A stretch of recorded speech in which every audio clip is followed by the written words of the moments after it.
to be just an N torus.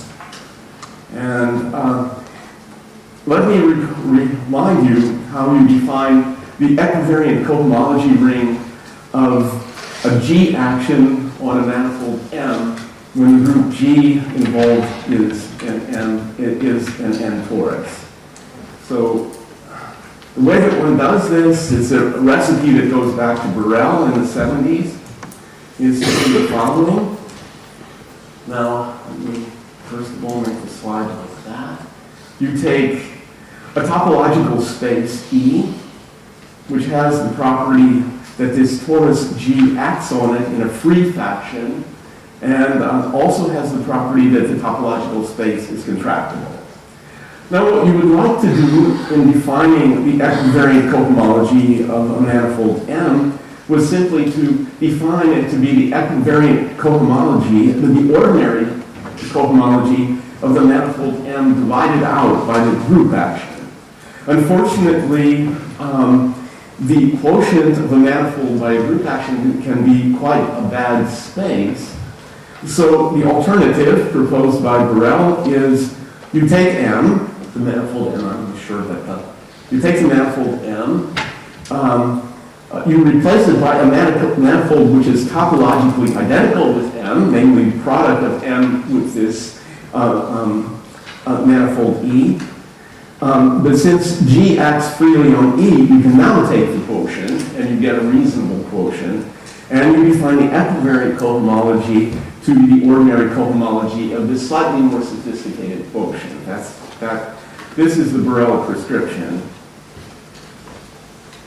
Now, unfortunately, it's a little bit hard to compute with this prescription, and there are various beautiful models for actually computing the equivariant cohomology, and let me just remind you of probably the simplest and nicest of these models, which is the Cartan model for equivariant cohomology. So the Cartan model, I have too much on this slide, so let me go. The Cartan model.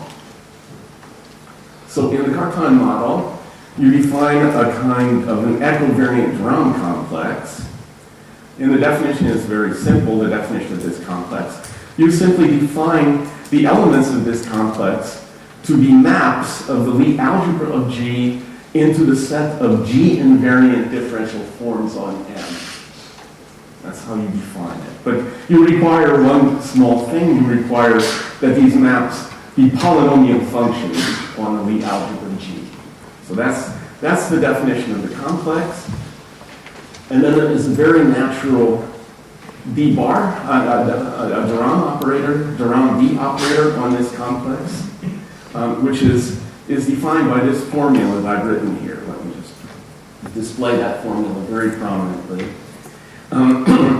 So you have a mapping from phi from the Lie algebra of the Lie algebra G into the invariant Durand forms on M. You get a new mapping by this recipe here. You take any element V in the Lie algebra of G, and you define its equivariant derivative by the recipe here. The only thing that might not be completely clear in this recipe is the V sub M. The V sub M is just the vector field you get on M coming from the vector V in the Lie algebra of G. So this is how this Durand, and you can check that dg squared is 0, so that this gives you a complex, and then the Cartan theorem, which I have on the next slide, says simply that this recipe computes the equivariant cohomology.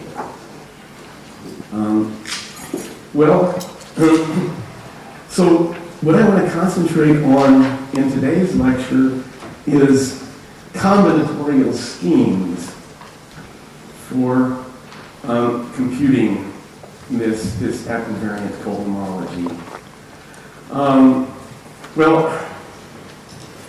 Of course, there are combinatorial schemes that have been around for centuries and centuries for computing ordinary cohomology. You have a manifold, you take a triangulation of a manifold, and you get a combinatorial scheme for computing the cohomology.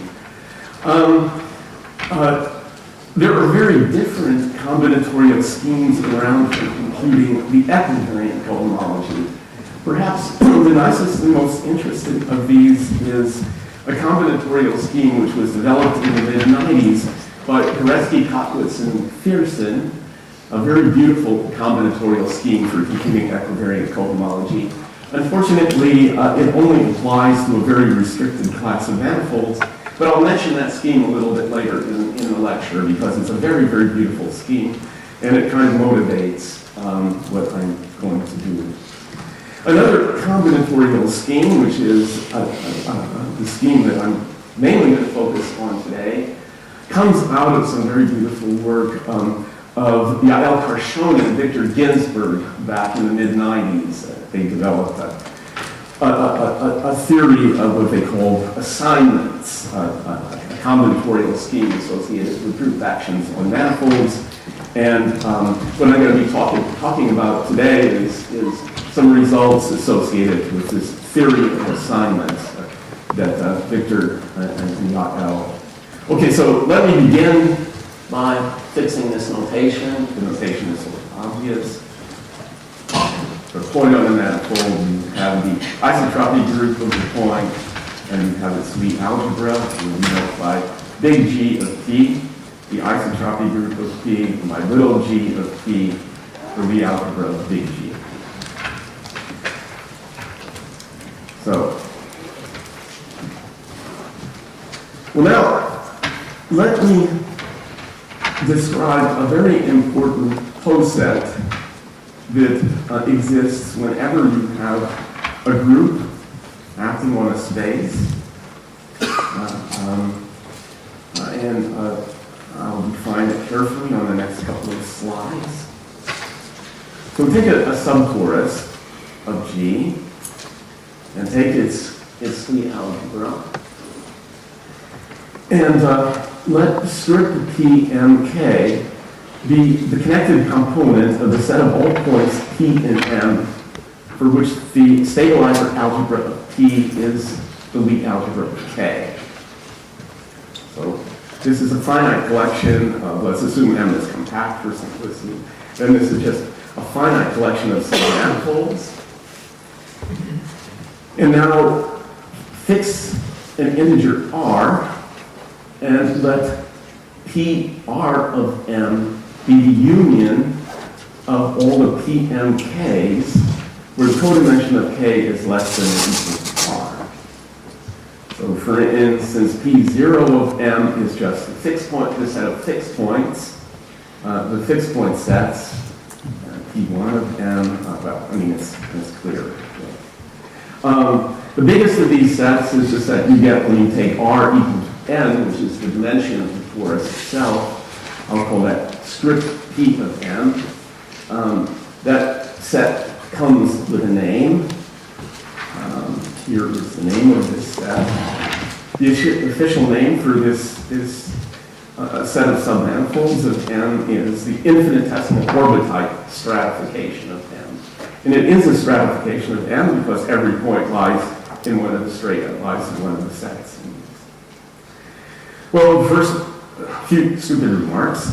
The first remark is that PR of M is a poset. It has a natural poset structure. You can say that two elements of PR M, you have two elements X and Y. In PR of M, you can say that X is less than Y if X is contained in the closure of Y. So this gives you a natural ordering of the elements of PR and gives it a poset structure. So, yeah. The Yeah, they're all connected. They're the connected, yeah, connected components. Yes. All these elements in this poset are connected. Yeah. And you also have a nice labeling of these cosets. Every element of PR of M, you can define a Lie subalgebra of G to be just a Lie subalgebra of the typical point in the stratum X of this coset. So you have the obvious Poisson mapping. I mean, if x is less than y, then g of x is going to be greater than g of y. Structure. Okay, now I think I'm about ready to tell you what assignments are. Yeah, so the next slide is assignments. And I have a lot of garbage written on this slide, so let me go by slowly, make sure. Sylvia, can you kind of monitor things and, Yes. warn me if yeah. Yes. Okay. So a polynomial assignment of degree 2k on this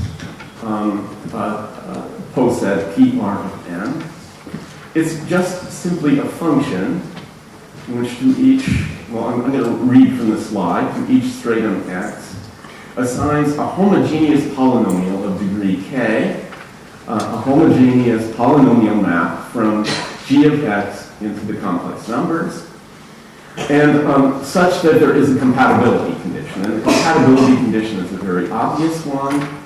If you have two strata x and y with x less than y, then the value of this polynomial on the stratum y is just the value of the polynomial on the stratum x restricted to the Lie algebra associated with y.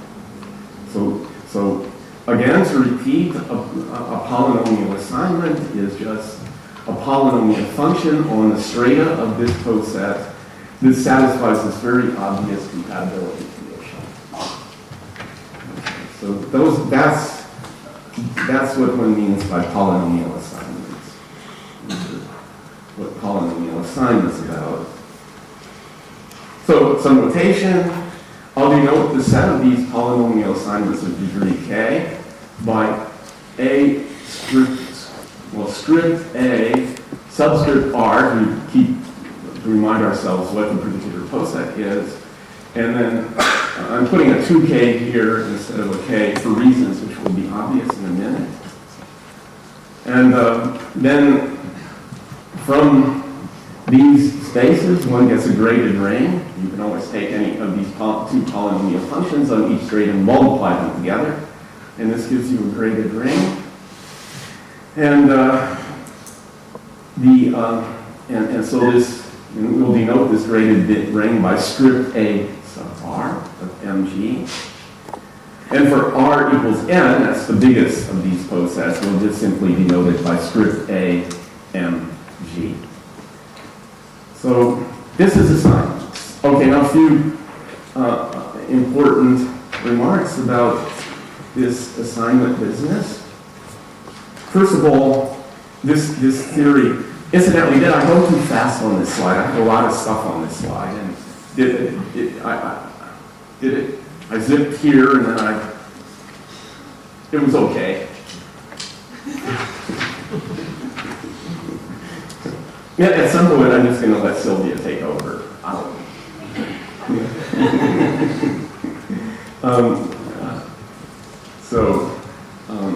So the first important property in this assignment theory is this: it's a functorial theory. So if you have a pair of G manifolds, and you have a G map from the first of these manifolds to the second of the manifolds, then you do the following. You take some stratum in this coset, PR, MK, and you consider its image in N, and you let W be the connected component of the fixed point set. So N capital K is simply the K fixed point set in N, and you take the connected component that contains this image, and this connected component will have a unique open stratum of PRW, W as a G manifold, and let us now set T of F of X to be that open stratum. So this gives us a map from the strata of M into strata in N. So that's the map. Let this stand here for a second before I zip it off. So you get such a map, and then So this then defines you a map from the poset Prm into the poset Prn, having the property that if T of f(x) is equal to y, then the stabilizer algebra of y contains the stabilizer algebra of f. So let me display that. You get a morphism of posets, and then in a very natural way, and I'll put it here at the bottom of the slide, let's make sure it's well displayed, a pullback morphism in assignment, in this assignment rings. And it's simply defined by this very simple identity. So this equation here at the bottom of this slide is the recipe for defining a pullback map from the assignment ring of y into the assignment ring of x. So the theory is functorial. That's the next important remark I want to make, is quotients. So again,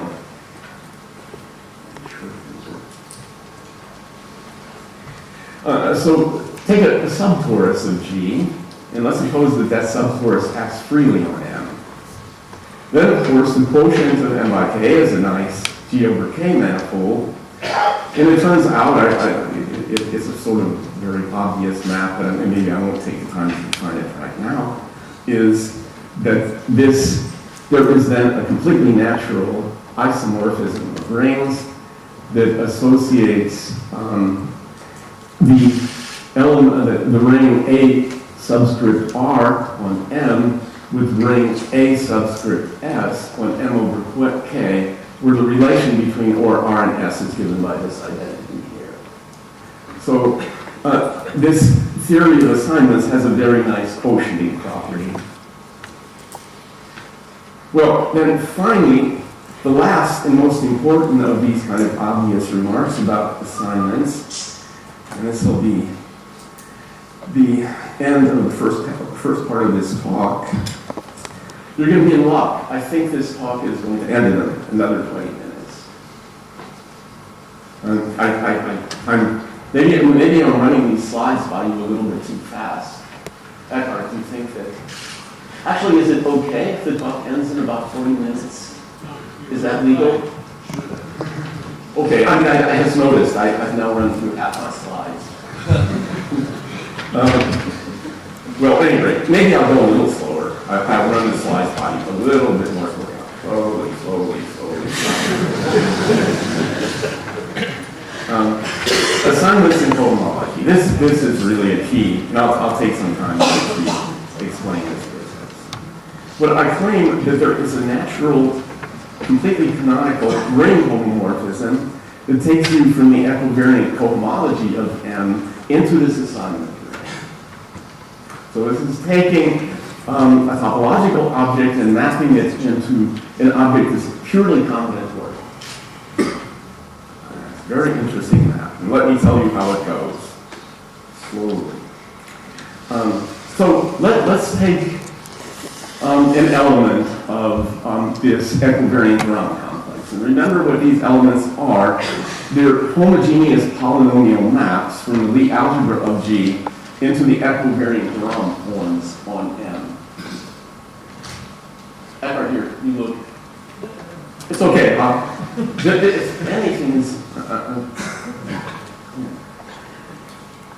So take such a map, and let's break it up into its various homogeneous components. So this is going to have homogeneous components where phi is mapping G into the Durand forms of degree I on M. So we can always do this. This map is going into this graded ring. We take its graded components. So we have now a polynomial map phi going into the Durand forms of degree I. So what does this mean for the map phi0? Phi0 is taking the Lie algebra polynomial map of G into the functions on M, the Durand forms of degree 0. So let's look just at that piece. Now, so we've broken the phi into these phi i's. Now let's give ourselves a stratum in this Poisson stratification of n. And let's take a vector in the algebra associated with that stratum. Well, then by definition, what is the derivative dg of phi? Let me go very carefully, have you stare at this formula. Evaluate it on this vector v. So this is the recipe for doing it. Now notice that this vector field v sub m on the manifold M associated with V is vanishing on X. That's the definition of V and G of X. So that means that this second term here in this formula is 0, that all you have is the first term of the formula. So this tells you that if dg phi v equals 0, then the restriction of d phi v to X has got to vanish. And in particular, the restriction of d of phi 0 of v has got to vanish. But phi 0 of v is just a function on the stratum X. So this function has got to be a constant on X. Where are you looking? Is this okay? Or? Yeah, okay, sure. This is okay. Okay. And so this is a constant. Of course, it's a constant which depends on v, and which depends on the polynomial fashion on v.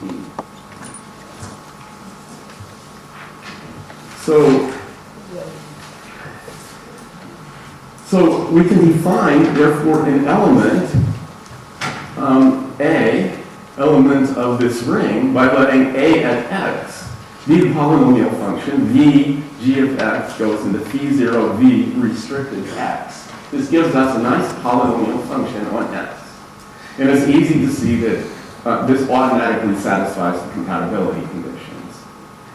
Now, suppose that V, so this is what happens when phi is a cocycle, when dg phi is equal to 0. Now, what happens if phi happens to be a coboundary? Well, if phi is a coboundary, then phi 0 of v is by definition I sub v, v sub m, phi 0 of v. So if v is equal to 0 on g sub x, then phi 0 v restricted to x has got to be equal to 0. So if phi happens to be a coboundary, a evaluated at x is equal to 0. So this means that this map on cocycles actually descends to give you a map on cohomology. Oh. Did I run things again?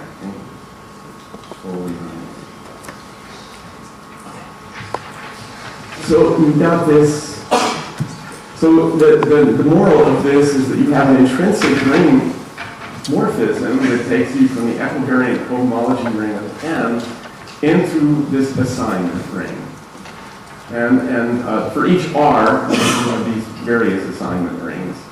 And it's a mapping which maps phi to A.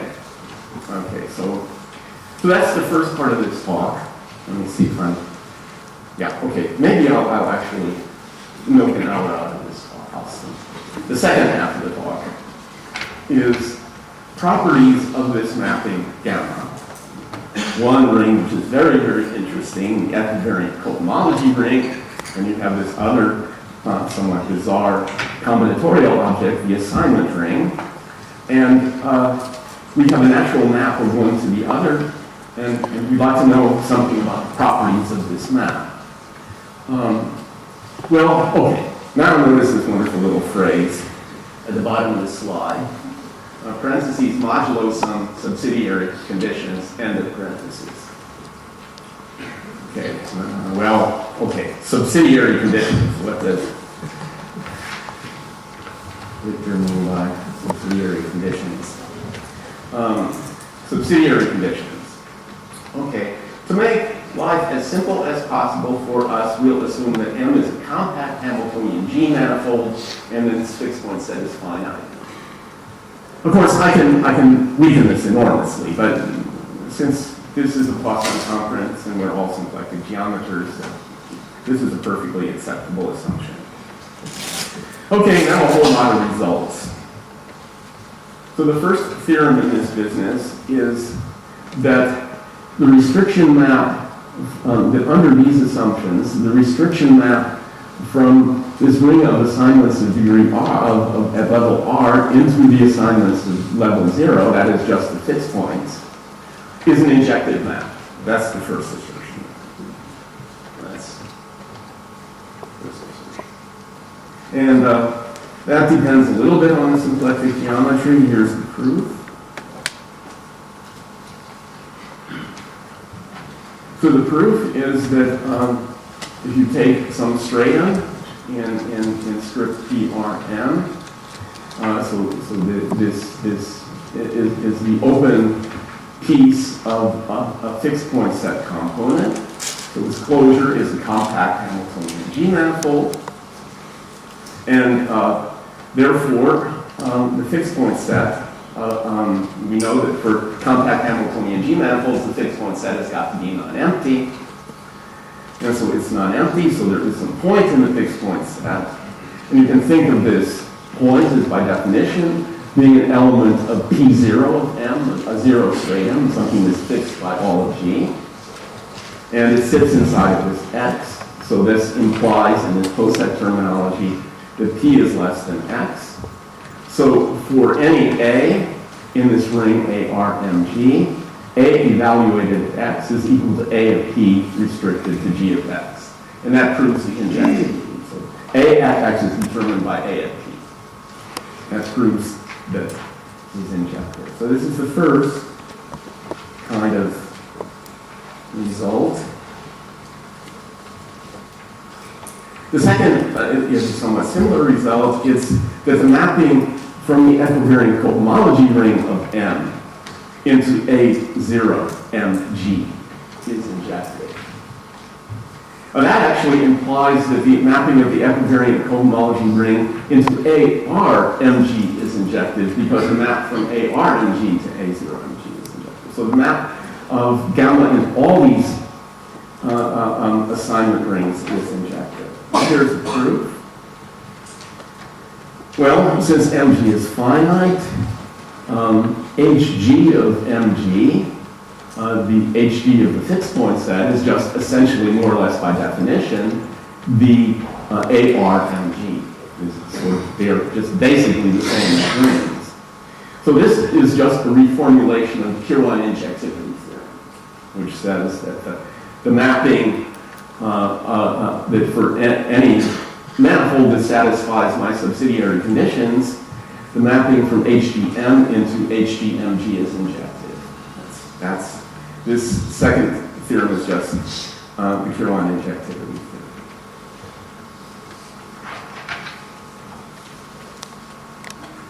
theorem. The third theorem in this business is, I told you that the origin of this whole subject was a beautiful theorem from the mid-90s. Goretzky, Koplitz, McPherson. Now let me tell you what the Goretzky, Koplitz, McPherson theorem says in this assignment setting. Let me just, okay, everything. So this is a Goretzky, Koplitz.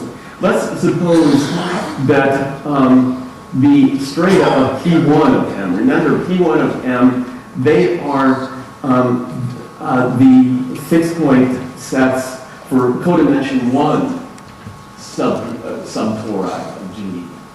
And so let's suppose that all the strata in this poset here are of dimension less than or equal to 2. Then the map from HGM onto the assignment ring A1MG is bijective. In other words, these two rings are isomorphic. That's the so-called GKM theory.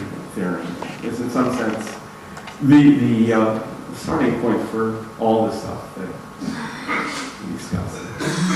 Well, so bottom of the slide, we'll reduce this from a slightly stronger result. And actually, I'm going to be sketching for you a somewhat unorthodox proof of this result. This to my collaborators, Sylvia and Caroline. And that's the slightly more general theorem, which is the theorem here.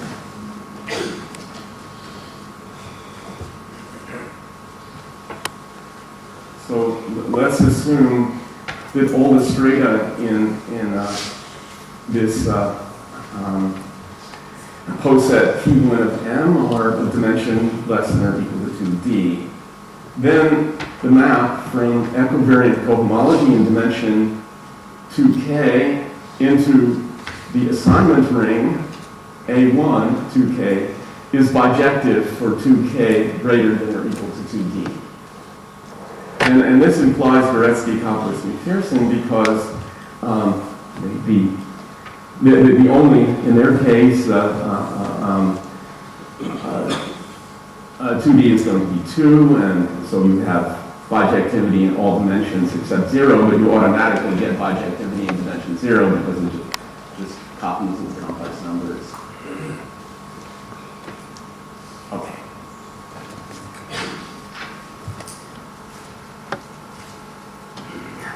So, let me stick in this parenthetical remark. Here comes the parenthetical remark. Oh, a parenthetical question, I'm sorry. What about the odd-dimensional cohomology and the odd-dimensional equivariant cohomology? Well, we can forget about the odd-dimensional equivariant cohomology because our subsidiary conditions guarantee that all the cohomology groups are even-dimensional.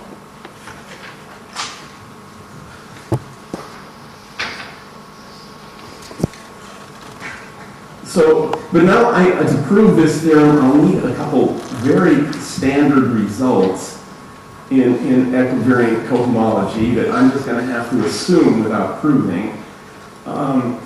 They are rather ancient results. The first is the Kirwan equivariant formality theorem. So some standard results at the top of the slide. Here's the first of these standard results. It says that as a vector space, H2K G of M, the equivariant cohomology, is simply this tensor product here. You can read it off from the ordinary cohomology ring by this formula here. That's the equivariant formality theorem. I guess of Kirwan, isn't that right? Where you know much more about the history of this subject than I do. I think that other people have. The other is a really ancient result. It goes back to the 70s and is the key in everything that everybody does in this theory. This is the Chang-Shelbrad theorem. You get a master's degree in this whole subject if you learn how to spell Skelbrad. It's very Dutch. Was he Dutch, actually? I mean, it's only in Holland that you run into SKJs. Anyway, Chang-Skelbrad. So this is a very nice characterization of the image of HGM in HGMG. And here's the characterization. I'll put it on the blackboard and I can stare at it for about 2 seconds. You look at all of these images. You take codimension 1 subgroups of G, and you take their fixed point sets, and then you take their equivariant G cohomology. And that, of course, maps in a natural way into HGMG. And then you take the intersection of all these guys. And that's the characterization of the image. It's a beautiful, beautiful result. Leave it on 1 second more.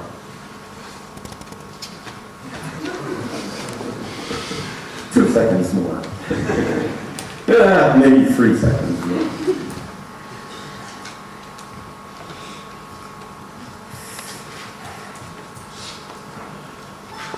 So, to prove theorem 4, let me run back, remind you of theorem 4, which is somewhat in this pile of slides.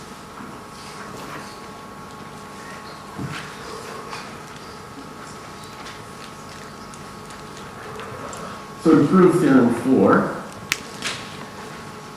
getting this bijectivity result, let me leave that out. I think we'll squeak out 60 minutes. Okay. So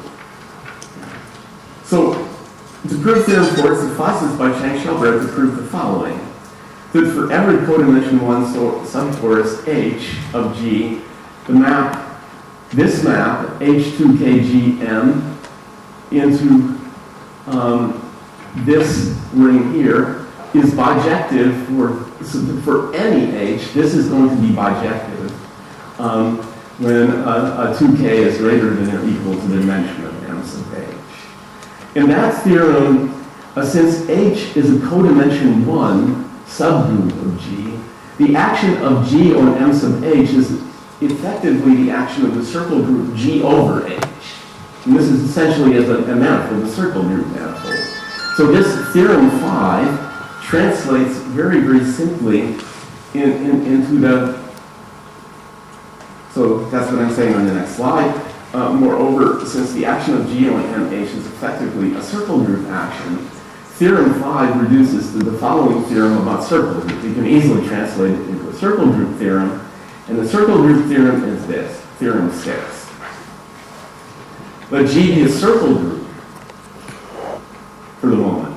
Let's convert G into a circle group for the moment, and let M be a compact Hamiltonian circle group manifold with Mg finite. Then the map HG2KM goes into HG2KMG is bijective in dimension 2K greater than or equal to the dimension of M equals 2D. This map, in this particular case, for circle groups is going to in fact be a bijective map. That's the translation of the previous results, theorem 4, into statements about circle groups. And here's the proof. It's Morse theory. The proof is that the moment map for this circle group action is a Morse function. That's simply the fixed point set is finite. And then a moment map is always a Morse function. And critical points are all of even index. And by Morse theory, therefore, the dimension of the ordinary 2i cohomology of M is just simply the number of critical points of index 2i. That's the. And also, since dimension G is equal to 1, this equivariant formality result that I wrote down earlier, and I'd like to retrieve it for you, but it's probably somewhere deep in this. So I'll just say it rather than writing it. The equivariant formality in the one-dimensional case is just simply this assertion here that the equivariant cohomology of G in dimension 2K is just the sum of the equivariant cohomologies, the ordinary cohomologies of M in dimension 2i, I going from 1 to k. So, let me hold that. So therefore, if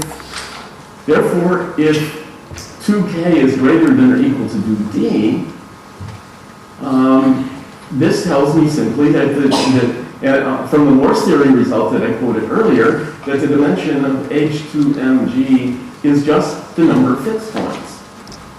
However, the number of fixed points is also the dimension of H2kgmg, so the map, this map, which by Kirwan is injective, has to be bijective. QED, that's the end of the proof. Okay, now, so you have this very nice surjectivity theorem, bijectivity theorem, relating the assignment ring and the cohomology ring, equivariant cohomology ring, in bijectivity as soon as 2k is greater than or equal to 2d. Now what happens if 2k happens to be less than 2d? I want to conclude this talk by describing some very beautiful, very interesting, very exciting results that were proved very, very recently by Milena Pavliak. And I say answers this question, it actually partially answers this question. And Sylvia will explain to you why it doesn't exactly answer the question on the nose, but it gives you a lot of information on what happens in this dimension range. So, first of all, again, to remind you of some ancient stuff. Sylvia, you notice I corrected that? Yes. Okay, good. But why be a 2L-dimensional G-invariant submanifold of M? And for any element in this assignment ring of order 2k, k less than L, let I sub ya be this rather odd-looking summation AP, and then divided by a certain product of integers. The integers are just the weights of the isotropy action of the representation of G on TPY. Remember this whole business, G is, for the moment, G is just a circle in this whole discussion that I'm carrying on now. I'm trying to prove a theorem about circle group actions, and I want to know. So I guess that was clear on the previous slide. Yeah. So for the moment, yeah. And maybe the next previous slide. So at the moment, G is a circle group. So we have G is a circle group, and you have an element in the assignment ring of degree 2k, where k is less than or equal to L. And 2L is the dimension of Y. Now, for this sort of crazy sum, you take the value of A at P, which is a polynomial of degree k, and divide it by this product of integers, where the MIPs are just the weights of the isotropy representation of G on the tangent space of P to Y. Now, what is this thing in disguise? Well, if I were to put an x to the L in the denominator of this, divide this whole expression by x to the L, this is, and if A came from a cohomology class, an equivariant cohomology class, this would be just the Attila-Bach Berlin-Wern integral of that cohomology class. That's the ABBV theorem. This expression here, divided by x to the L, is exactly the ABB formula for integrating a cohomology class, in the case where A is a cohomology class. So let's consider these A sub y's, and by what this remark I just made, these A sub y's have to be 0 if A is in the image of the map star. Well, why? Because of this dimensional assumption that k is less than L. That forces this ABB sum to be 1 over x to the k minus L, which is not a polynomial, it's a rational function. So it's got to vanish.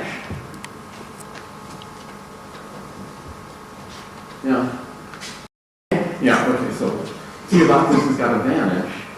And so for A, you have these very interesting vanishing conditions.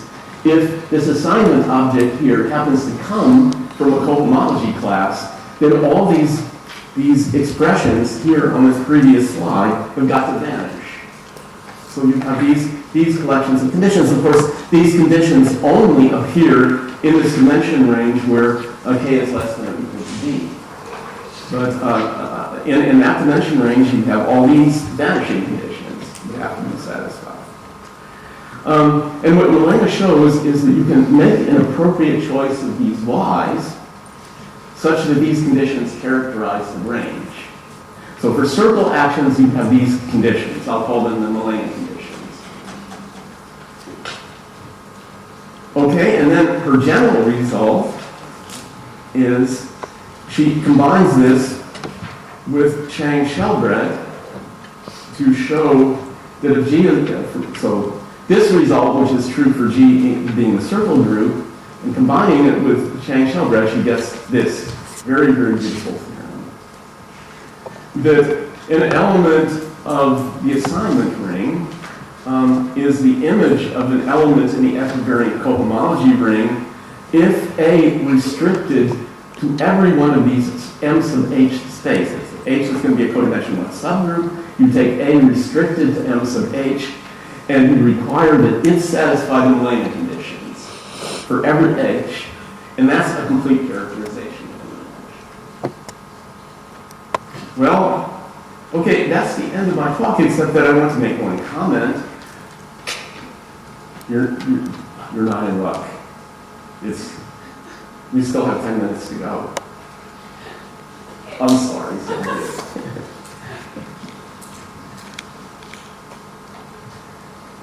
When you agreed to this collaboration, I should have warned you.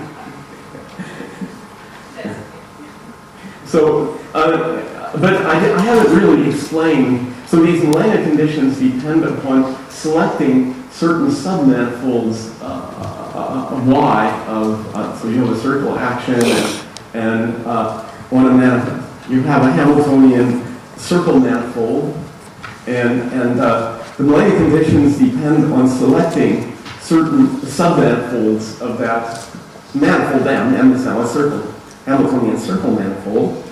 You have to select certain submanifolds and apply the Milena conditions to it. Now the submanifolds you select, actually, I'm cheating a little bit. They're not manifolds, they're pseudo-manifolds. They're the so-called stable manifolds of the critical sets of the Morse function. If you have a circle action with isolated fixed points, you have this moment mappers of the Morse function, and it has critical points, and the critical points have stable manifolds, which are not quite manifolds, they're pseudo-manifolds. That doesn't matter, you still have a Tiamat, or Lindbergh. And the Milena conditions are that you choose the Y's to be no submanifold. Eckhart, yeah. Yeah. Anybody else have? Can I what? And if and only if, yeah. This is if and only if. Yeah. Should I go back then? Yeah. The whole thing is if and so if and only if these Milena conditions are satisfied. It's a complete characterization in terms of assignment theory of the equivariant cohomology. Yeah. If and only if. If and only if. Yeah.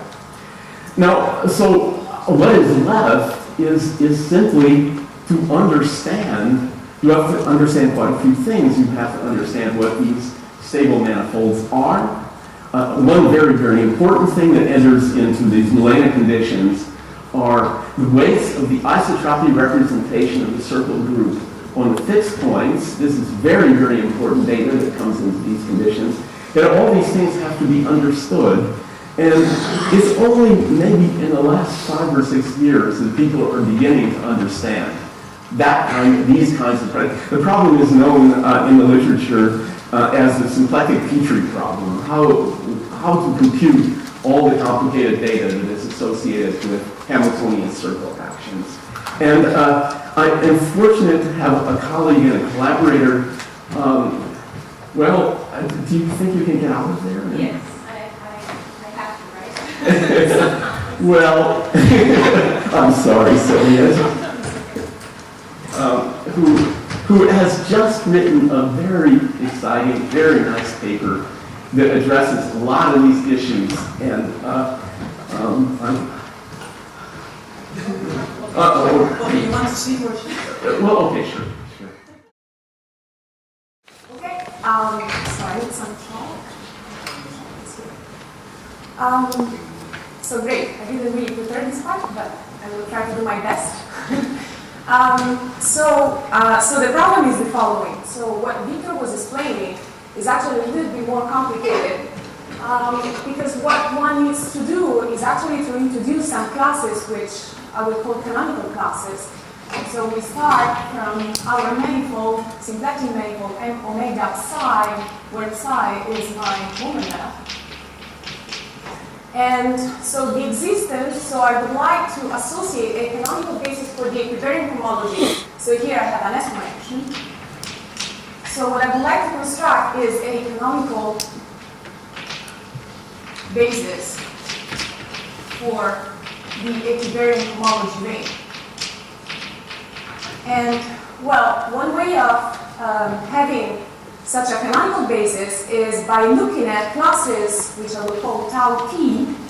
So tau p, they will be defined for every fixed point of my S1 action, and that will satisfy the property that, so tau p, so let me see, I need to add some data. So for every fixed point p,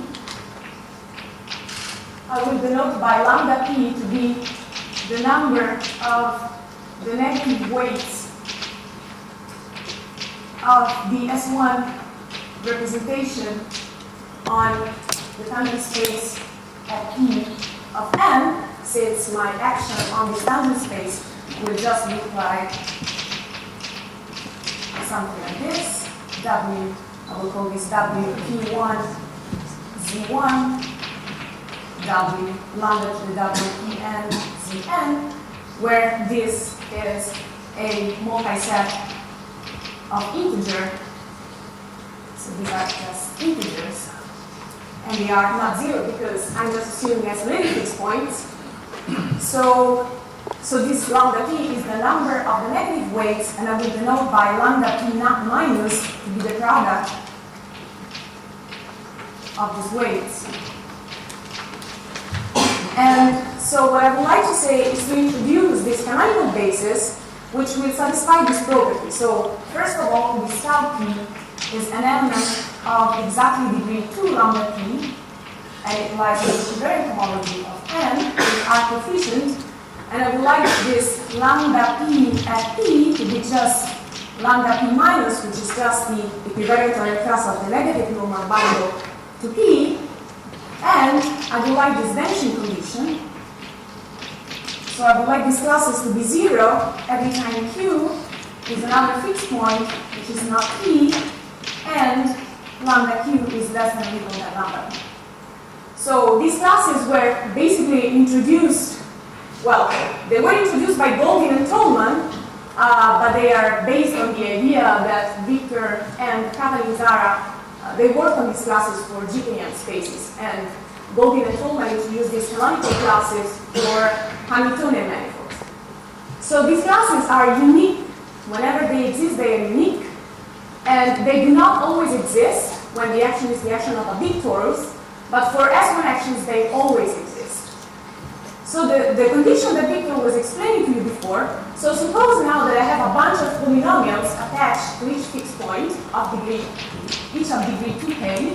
So here I have a certain f0, f1, fn, where n is the number of fixed points, and these fi's are just, so this it's just a polynomial of degree 2i in the Lie algebra, in the dual of the Lie algebra of my S1. So, well, we would like to get conditions for this bunch of polynomials to come from an equivariant homology class of my manifold. And the condition that Victor was explaining before is that actually I need to require that, so every time, so f is an assignment of degree 2k, what I need to require is that the summation over all the fixed points of this f at p times tau q divided by the product of all the weights, so by the, let me call lambda p, this is just the product of all the weights at p. We need to require these to be 0, so these are my conditions. Oh, sorry, yes. Thank you very much. Yes. So every time k plus lambda, so the degree at q is less than the dimension of n over 2.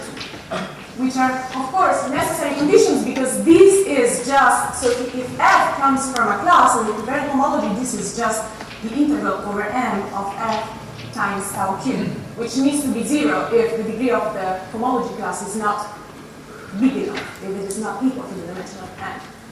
So these are the so-called Milano conditions. But now what is the problem? The problem is that these conditions are actually combinatorial, and they depend on what the value of these classes is to the fixed points. In fact, what is true is that in order, so this is a fact, which is actually easy to check, which is, so the values now P at Q, which live in the symmetric algebra on T star, they determine the ring structure of the equivariant homology. But unfortunately, the problem is that it's hard to compute these restrictions. And this has been done in many different cases. For example, for GKM cases, GKM manifolds, which are the manifolds which satisfy the Gillespie-Kopowitz-McPherson condition that Victor was explaining before, because those manifolds are very combinatorial. So for example, any symplectic Tori manifold is GKM, any flag variety is GKM, but except for that category, it's very hard to derive these formulas, and there have been many people, including me, trying to compute these restrictions just using symplectic techniques. And unfortunately, what one has is that one has some sort of inductive formulas that use the structure of the Taylor cone if the manifold is scalar, or the symplectic cone more in general, but they are not explicit in general. Okay?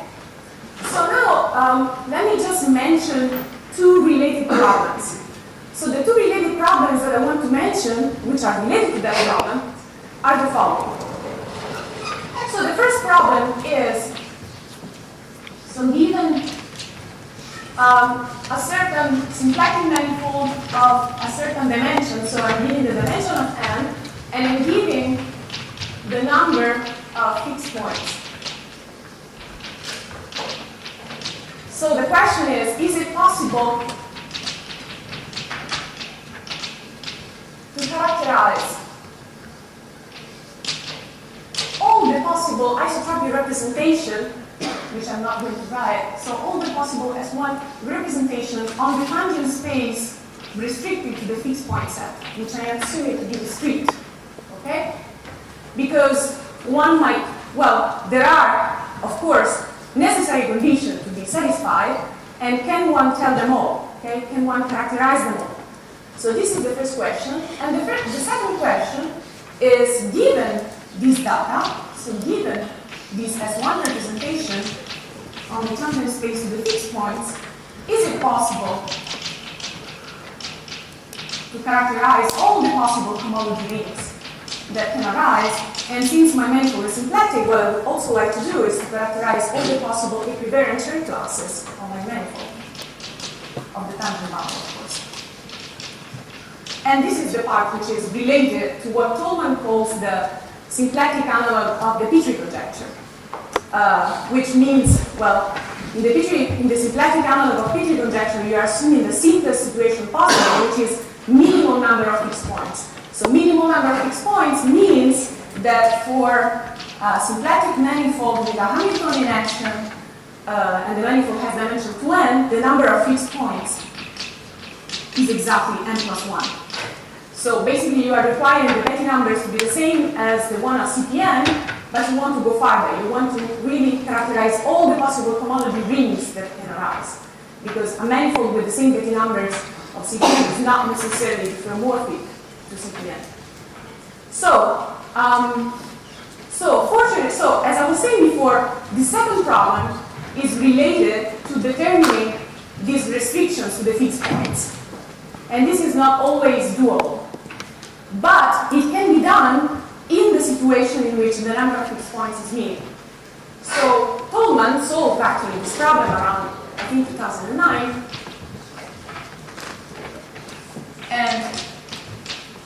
And she proved that these canonical classes, so these canonical classes tau p's, exist and can be computed explicitly from this S1 representation. So actually what Victor was referring to before as my work with Godinho, Leonardo Godinho from IST, is actually the fact that since we have this result, okay, so this is, sorry, the number of fixed points is minimal. So what we concentrated on is the first problem. So what we have done is to try to characterize all these possible S1 representations in the case in which well, actually we did it in general.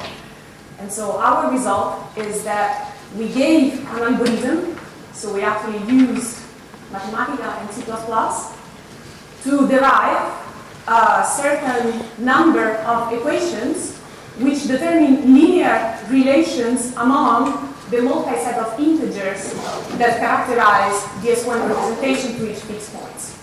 And so once one has this number of equations, one has to take these equations and start working on them and try to see if there is a sublattice of weights which actually arise as weights of a certain S1 representation. And so, Tolman, what she did was to derive this theorem, and she completely solved the 6-dimensional case. And what we have done is the 8-dimensional case, and we are actually looking for volunteers who would like to help us to characterize the 10-dimensional case, because we have megabytes and megabytes of data to be analyzed. So, if there are any volunteers.